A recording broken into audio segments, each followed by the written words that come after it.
Hi, I'm Sean from Chicory's Travels, and today I just wanted to talk a little bit about how at least Julie and I thought about the purchase price of an RV when we financed it versus how we now think of the purchase price of an RV when we finance it. So, for demonstration purposes, I'm going to say we are looking at a new RV that is around 100K. So we'll just use that for the price of the RV. So typically when you buy any vehicle, what's the first thing that they ask you? Around what payment are you looking to be at? And so we'll say we want to be around $750 per month.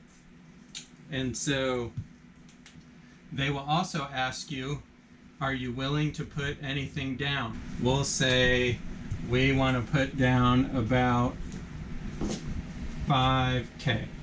So then they always go back to the manager and then they come back and they say, well, good news. If you put, we'll say 7,000 down,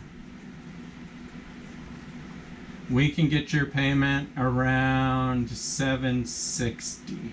So they'll say, do you have 7,000? And we say, sure, we have 7,000.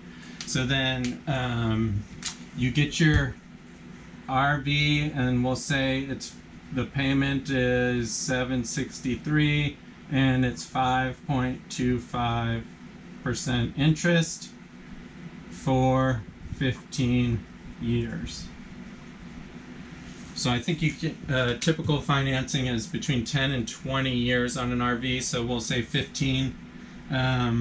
So you leave there thinking you're going to pay 100K, you're putting down 93,000, so you're financing 93,000 at 5.25% interest, so you only have to pay $763 a month. So that sounds pretty good. But then if you look at the real costs, you know that you pay 100K and within the first year or so, we know the average RV depreciates 25 to 40%. So we'll use 25%. So immediately after you buy the RV, you're giving up 25K in cost.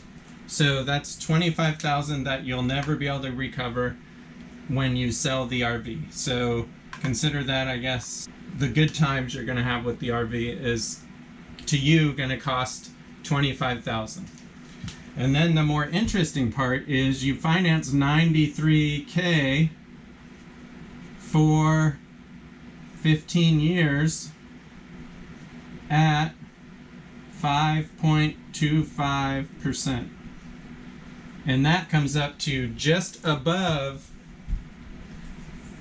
$40,000 in interest that you'll pay over the life of the loan.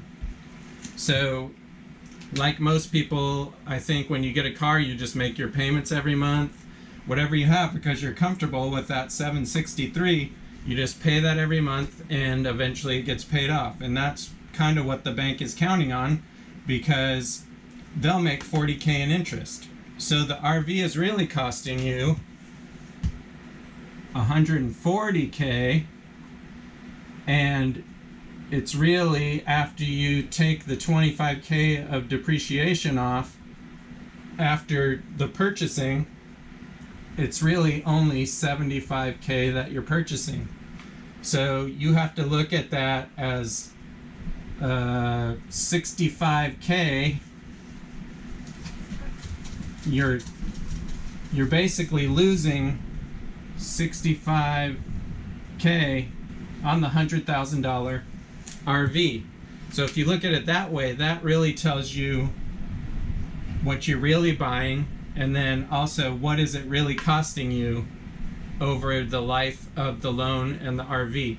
And even if you sell the RV, you're going to have to include, to make, the money you've paid in interest so far, you have to count that as part of the loss over the time. So if you had it for 5 years, whatever interest you paid over that time when you sold it is what also you're going to lose in cost.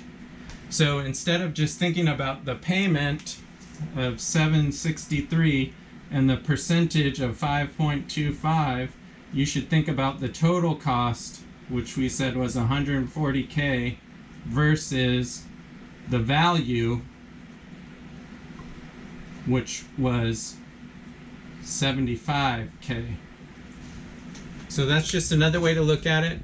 I hope you enjoyed this video, and if you like the video, please click the like button and also subscribe to our channel. Thanks and safe travels.